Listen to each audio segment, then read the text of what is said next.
I've never lost sight of the foundation of the business that truly builds businesses that are solid. And to me, the one thing has never gone away in the last 15 years, and that's picking up the phone and having conversations. And so you'll hear a lot of social media influencers out there. They're like, oh, build a YouTube channel, go join a company and recruit all these agents. You'll be rich. Like all of that is shiny object syndrome. And yes, there are opportunities in social media. There are opportunities in recruiting. There are opportunities in building a course and selling it. But at the end of the day, when you look at the foundation of any business, it's picking up the phone and calling people. Every lead source leads to the telephone. So you got to get good at it.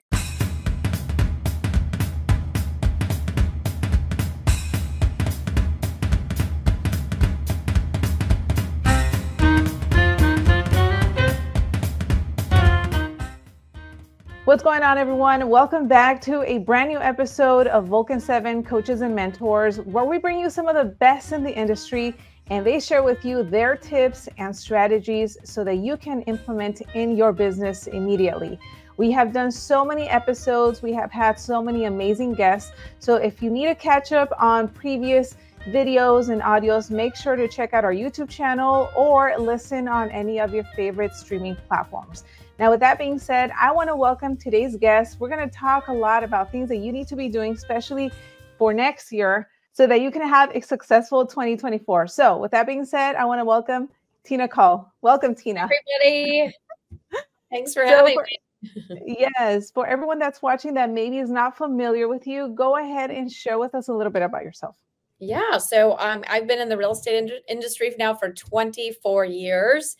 I started when I was 23, I'm 45. So I've been through the gamut of different roles. So of course, single agent, I started in Michigan for 7 years, met an amazing coach who changed my mind about moving out of state and away from the cold, moved down to North Carolina in 2010, didn't know a sold and sold like 30 homes my first year with my new coach. And then 55, 85, 130 homes I was selling year after year, making expired and for sale by owner calls. And then I decided I was going to start a team. Met my first business partner. She joined. And here we are 10 years later. We have a team of 50 agents and we'll sell 900 homes this year. Hallelujah. That's amazing. And congratulations for all of that success. Thank you. Thank you. When you first started, what did that look like? Because I kind of want to show everyone, you know, from your beginning to where you are now, because I'm sure that many of the agents that are listening eventually want to get to that point where, you know, you're selling 900 homes, but you yourself maybe are not doing it and you have a team. Right, right. Well, in the beginning, it was humble beginnings. You know, it was, I was at a brokerage. We didn't have the tools that we have today. Nobody was teaching real estate on YouTube. Like it was just learn by tribal knowledge, by the agents in your office. I remember I used to put my ear up to their door and just listen to the conversations they were having with other clients. And that's how I learned. And so I wasn't a big producer. The first 7 years, I might have sold, my best year, maybe 30 homes. However, the market crashed and it was like, my friends, my family, it just sort of in 2006, the market was just really not doing really well. And I needed a solution. And so because my business I was letting my day happen to me. I was letting my business come to me. And it was inconsistent because I didn't know when somebody would call. I ended up finding a coach, the Mike Ferry organization years ago. And to me, it made sense because there were systems and processes. And so I adopted those systems and processes and then had time management skills, prospecting skills, script and dialogue. I got into the office every day, I role played, and I got on the phones. And when I realized that I could transition my business into a highly duplicatable, sustainable, profitable business, everything changed for me. So it was the non-sexy, boring daily activity that got the results. And I was obsessed. So yeah, from no consistent business to very consistent business based on scripts, dialogue, and prospecting. That's awesome. So at what point did you see that, okay, it's time to start building a team and growing that way? I think, Loida, you get to a point and, I think you've sold a lot of homes. I know your story as well. It's like you get to a point where, for me, it was 15 years in the business. And I woke up and just went, I can't do possibly one more deal. Like I'm just to hear. And the joy factor was going away. I was still driven. I was still motivated. I'm one that I'm never going to retire and just sit on the couch and eat bonbons all day. Like, I have tenacity, but I was getting older. I knew that it was belly to belly or bust. Like, you just had to be in front of people constantly. So I woke up one day and I went, God, I don't have a business. I have a job. I don't have passive income. I don't have money that comes into the mailbox when, I don't sell a home. So I started to think about investments. How do I scale myself? How do I leverage? And, the first thing I did was I hired an ISA to say, okay, help me with these appointments, because if I'm calling from 8:30 a.m. to 11, once I leave that post of being an ISA from 11 to 6 p.m., 7 p.m., I'm now in servicing mode. Who's making the calls? So once I hired a partner and I said, you sit next to me and let's make these calls together, I taught how to replace myself in that ISA role. Even though we did it together, when I left that post, we started to build. And so we started to build appointments. What happened was I had so many appointments that I couldn't handle. And then I knew I needed to build a team. Whereas the mistake I see from the agents I coach today is that they just go, I don't like selling homes. I'm going to build a team. Well, wait, you don't even have opportunity. Like, you don't have enough business. You didn't build anything. You just want to build a team. So I think it was that abundant opportunity. I have more than I can handle, back against the wall moment that you said, okay, now I need to bring on partners because I trust that I can afford to help them build their business, if that makes sense. Yeah, absolutely. And I'm glad that you brought that up because I hear that all the time as well, where Yeah. agents just want to start building teams and getting agents when they themselves haven't even prospected or they're not even consistent in their business. Correct. Yeah, they haven't really built anything, but they can go buy leads and build a team. And you go, that leads is not equivalent to a team. There's so much that goes into the day-to-day management of just selling real estate in any market. And who do you want to be led by? Somebody that's doing it part-time or it's done a few deals, or somebody that's been in the trenches for years. I think it's really important to have somebody in your corner that has been through it. That way they can guide you through it too. Yes, yes. So you got to put in the time and the work and prove that you can build it on your own before you go building a team and inviting members to join you. Yeah, exactly. Yeah. So the agents that you currently coach, or maybe even any new agents that you're going to be coaching, what is something differently that you were teaching maybe 2 years ago that now you're talking about or bringing back just because of everything that's going on? Well, I think that, I've never lost sight of the foundation of the business that truly builds businesses that are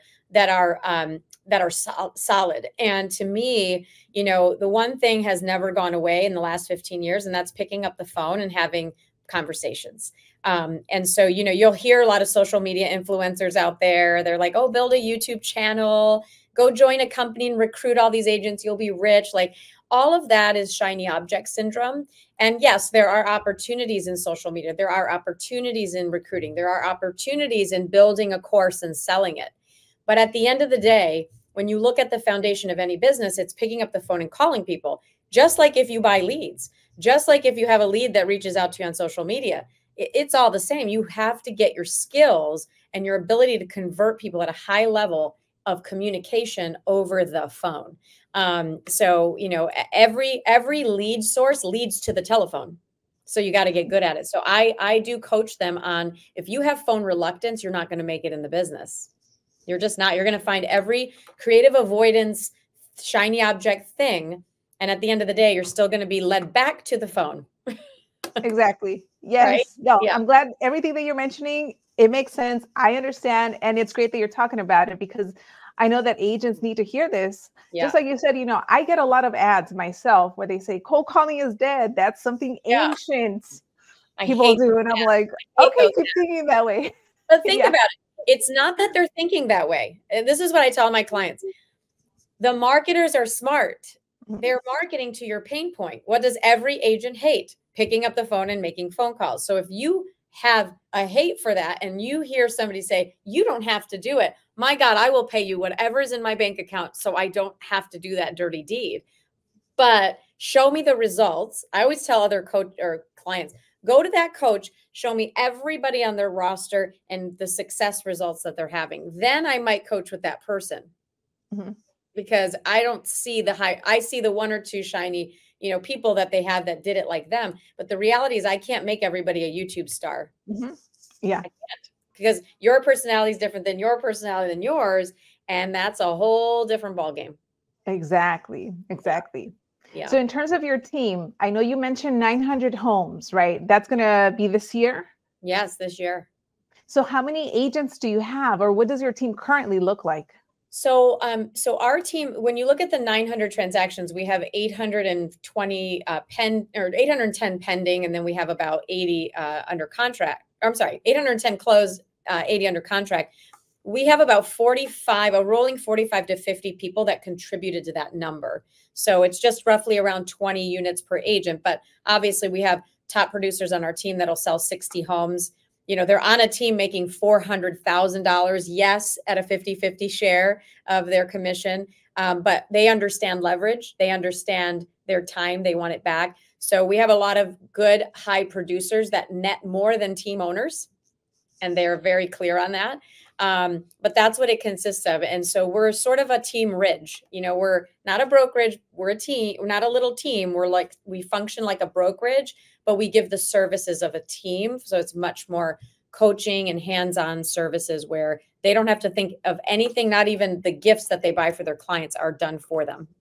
That's awesome. Yeah. So for anyone that's listening that maybe is thinking whether they should join a team or stay solo because maybe they've been busy just like you were at one point and they're ready to go to that next step, what would you recommend for them to look out for to see if maybe joining a team or starting a team would be a good fit? Well, I always say if you're thinking of starting the team, you should wake up every day exhausted because you have too many deals to service.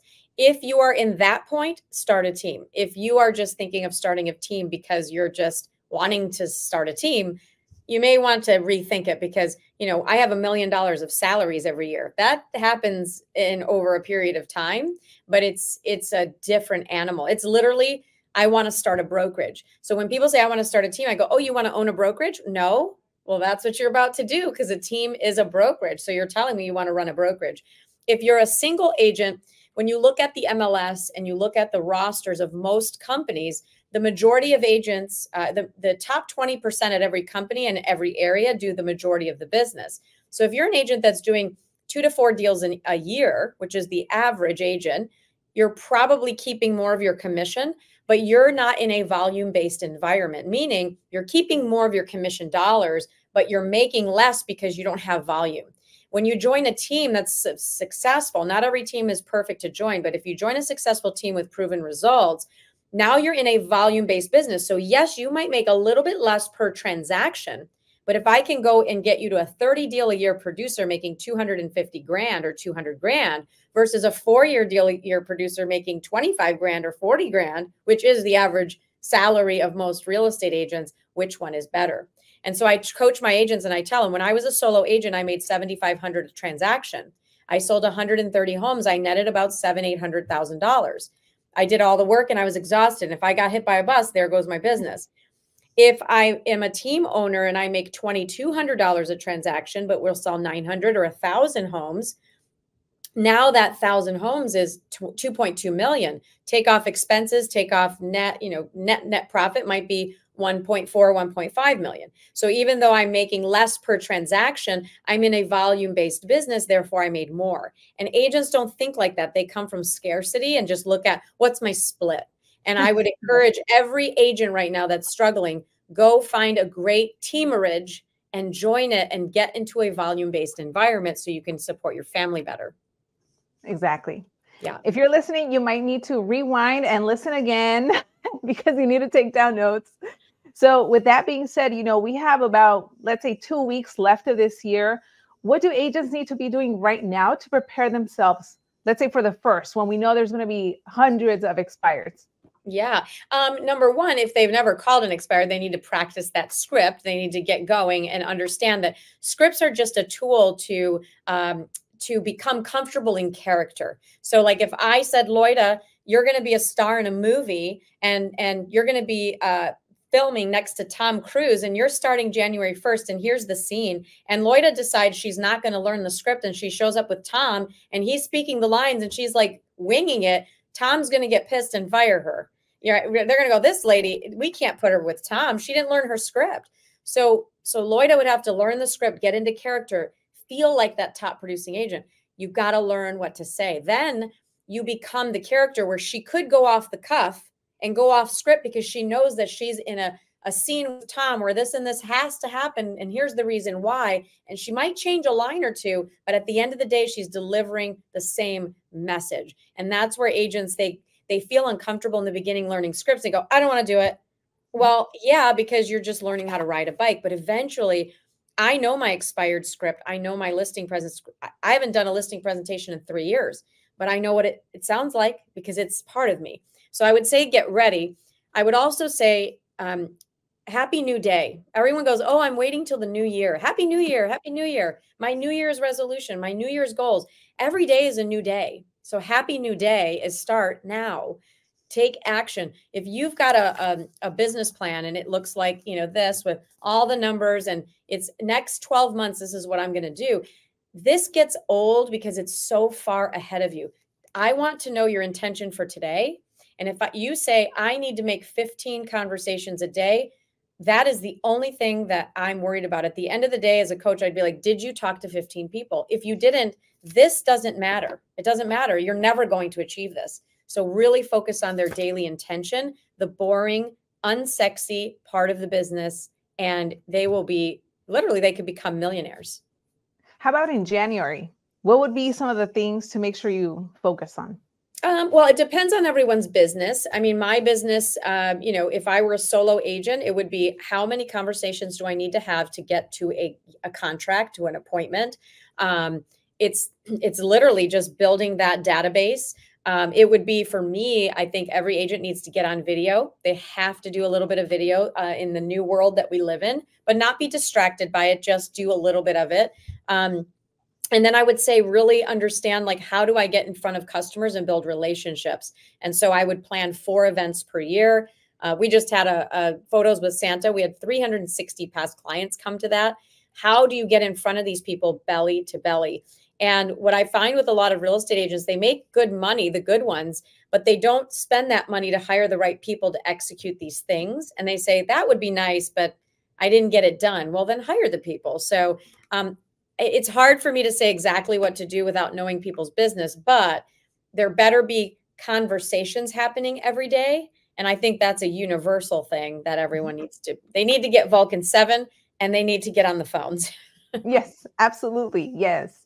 So with that being said, tell us more about any coaching programs, events that you have coming up for anyone that's listening that might want to get involved. Yeah. So we have, so I have 5 masterminds a week. So we have a team building mastermind, a solo agent mastermind. We have a operations mastermind, a lady leaders mastermind, and a wealth building mastermind. That is within our organization at EXP. Not everyone's going to join our company. So if they're not going to join our company, then we do have Access Academy, which is, we've got a few coaches that coach. So if they want to reach out to us on Instagram or whatever, we can help them with maybe placing them with a coach that is right for them based on their level of expertise. So if it's a team leader, I'm usually the one that helps with that. If it's a solo agent, we have another great partner that does that. Or they can, obviously partner with us anywhere in the nation, and then they get free coaching. Awesome. So where can they go just for that? Instagram, your website? Instagram, yeah, they can go to Instagram, YouTube. We do a lot of free training on YouTube. So I'm everywhere, Loida. They can just contact me. There you go. And I'm still answering my DMs. So I'm very involved. Awesome. And we'll make sure to put all of your links in the description box below as well. Awesome. So with that being said, Tina, thank you so much for joining us today. You've dropped a lot of great information. Again, if you're watching this, make sure to rewind, rewatch it, listen to it, go and watch Tina and on all of her training videos on YouTube and all on social media. And with that being said, what would be one last tip you would leave agents with? So I would say, and we just did this at our company, business planning. We said, right now there's a capability gap. Most agents' capabilities here, but they're functioning here and they don't want to push themselves because it's uncomfortable. But when they look at their business blueprint, they say, well, but I want to make 300,000 or 400,000. I want to make this and I want to do this and I want to do that. Okay, well, here's a quote I'll leave them with. You don't get what you want, you get who you are. So are you the agent that has the success schedule and the daily habits and the discipline to make the $300,000-$400,000 a year, or do you just want it? Awesome. I love it. Well, Tina, thank you once again for being here today. For those of you that are watching, make sure to watch our previous episodes here on YouTube or on any of your favorite streaming platforms. And with that being said, we'll see you on the next one. Bye, everybody.